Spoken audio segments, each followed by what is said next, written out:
Hey, welcome back to another workshop update. This time July's workshop update. Lots has been happening. So as you can see, there's a row of cars behind me, and that's not all.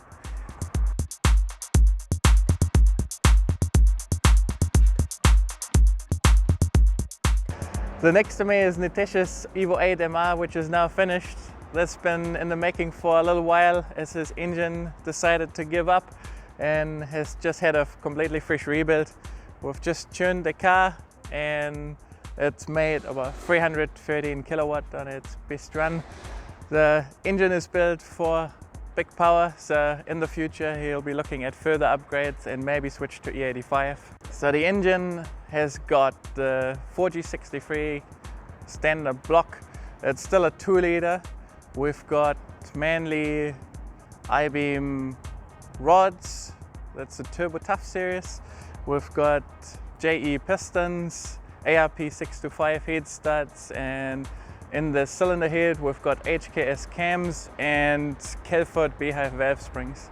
This car is a bit of a sleeper. When you look under the hood, it still looks fairly factory, but with a lot of additional punch.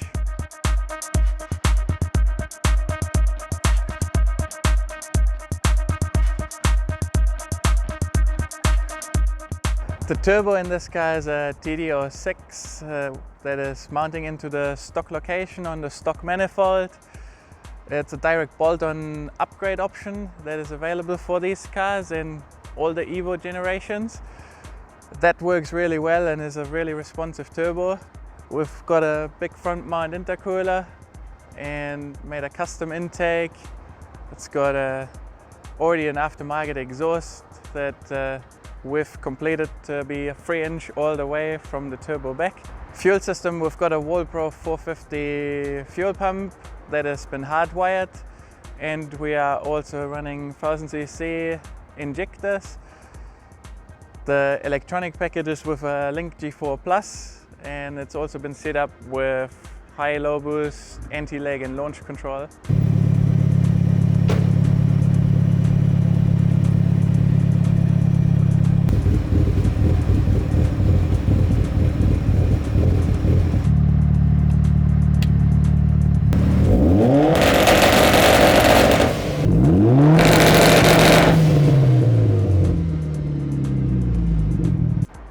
As this car is capable of boosting quite highly, we've changed the turbo wastegate actuator to a turbo smart unit and set the base spring pressure to 22 psi.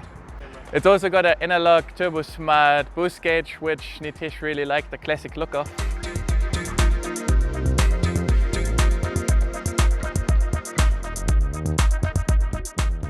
Marcus GC8, he's been building that for a long time. It's been a project that he started over 10 years ago.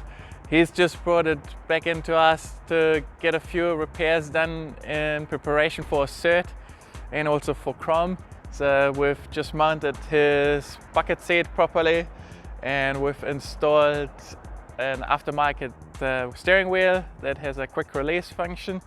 And we've done a couple of repairs as well, servicing, fixed a few oil leaks, changed CV boots, just general once over, so everything is good to go.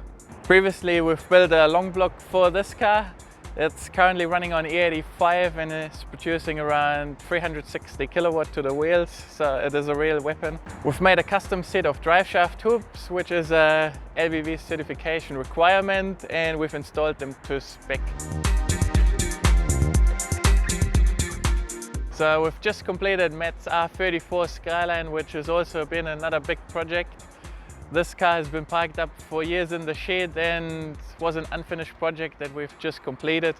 So we did all the fabrication work for the intercooler, made a custom downpipe to suit, finished the turbo plumbing, including the wastegate, and with also the blow-off valve. We've finalized the ECU installation and fitted a low and high boost switch, so it's running the Link G4 Plus in here as well.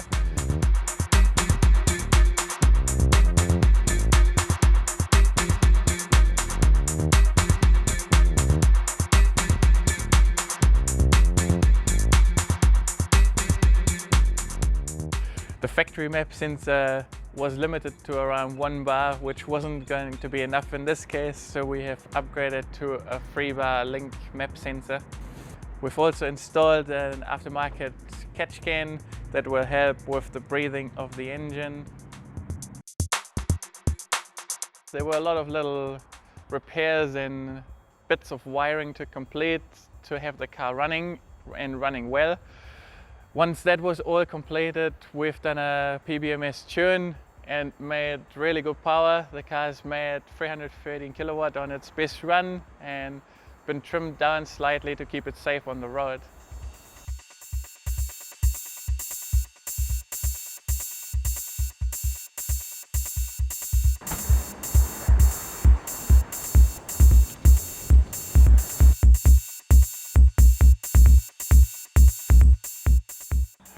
Last week I got a call from Todd.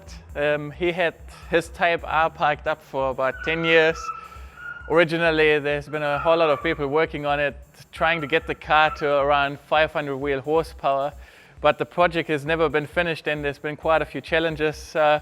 Now we've picked the car up and we are going to go over everything as you have to do once the car's been parked up so long and we only know limited information about the history. So we're going to start by taking the engine out, strip it apart, have a look at everything, make sure everything is good, and if it is, put it back together, and then look at finishing the project, including the new turbocharger, all the plumbing and wiring, and then we're going to install a Link G4 Plus for the tuning side and get it tuned up. Behind me we've got a very nice STI RA, which Nick brought into us. He's brought it in to get the intercooler upgraded as well as a Link G4 Plus installed, and that's all completed. So now we're just waiting to get it tuned. The car's already started off on the dyno, but unfortunately it had a transmission oil leak. So this is getting repaired right now, and then next week we'll be back on the dyno. So behind me we've got a gearbox here that we've split apart. We found leaks to be from the input shaft seal as well as the case halves. So we took it all apart. We're going to reseal it and install a new seal and then reinstall it in the car. This gearbox has got quite short ratios and it has DCD inbuilt, so it's quite rare and you don't want to risk any major damage to it, as replacement will be hard. The intercooler upgrade that we've gone for with this car is out of a version 11 STI. It does require a bit of modification, but it is a very good core, much bigger than what came out in the factory on these, and it's a great improvement. Above me we've got Mateos Evo 7. This has been a little bit modified over the years, but as far as we can tell it looks like the modifications have been done probably closer to the release of the vehicle, so they're quite outdated. It's getting a bit of a birthday. We're starting off with a brand new clutch and then making our way through, preparing the car for a dyno tune. So you'll probably see a few upgraded parts and also potentially a new ECU. Behind me we've got Tim's Pulsar VZR, which is in for project completion. He's been pretty much halfway there, but a lot of things were incomplete. So we've just fitted the intercooler, did the intercooler piping. It's running a T28 turbo out of a GDIR. This has got a TurboSmart 40mm external wastegate, which is currently externally plumbed, but we're also looking at a removable plumb back option for this car. Apart from that, we just did a bit of wiring, configuring the loom, getting it ready, meeting it up with the Link ECU, which is installed, and we've also completed just routing of vacuum lines, a couple of repairs. Tim's Pulsar VZR originally came out with a 1.6 liter engine. Now it's got the SR20 and it's still got a VVL head. It's also turbocharged. So this combination with the additional displacement plus turbocharging will produce a lot more power than the car originally did. The weight of the car is still very light, so you're going to have plenty of fun in this and probably experience a lack of traction. We see plenty of Evo 10s come in our shop nowadays. Behind me this Blair's one, which is a SST version. We just completed an engine build for him. It's now running forged internals, including JE pistons, forged conrods and ARP head and main studs. This is a good base package, nothing too wild. He will still retain the factory turbo. He's running a full 3-inch exhaust system now, including the short downpipe elbow from the turbo.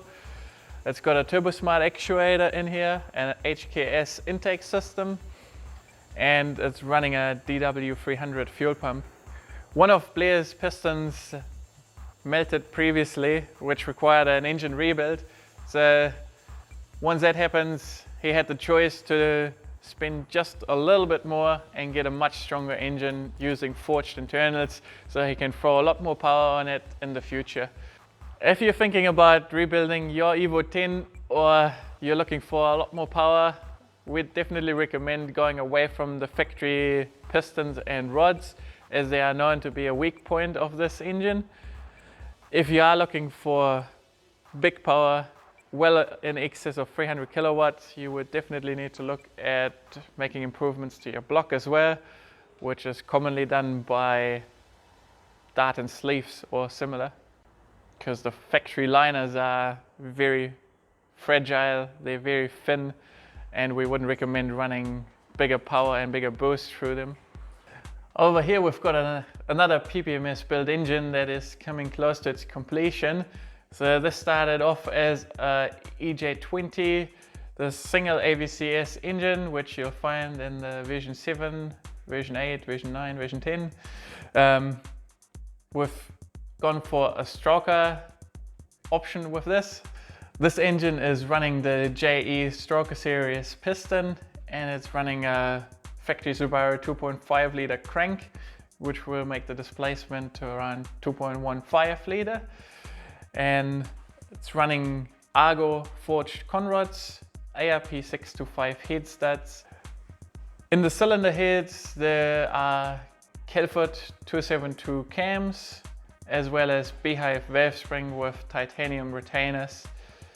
For the head gaskets, we've chosen a Tomei head gasket, as it comes in a 1mm thickness, which gave us the best compression ratio. This is running a PBMS baffled sump. This is our stage 1 sump. We're currently working on a stage 2, which is in its final stages. So in a few weeks time that will be available to buy from us as well. That brings us to the end of July's workshop update. So we've got a lot of exciting things to come in August. So just want to give you a brief overview. We are currently working on a new website and also a new logo. So keep an eye out for that. This brings us to the end of July's workshop update. I just want to let you in a small secret. We are working on a new website which will be combined with a new logo. So keep an eye out for that, as there will be a lot of specials and promo codes going on. Until then, have a good time and I'll see you next time.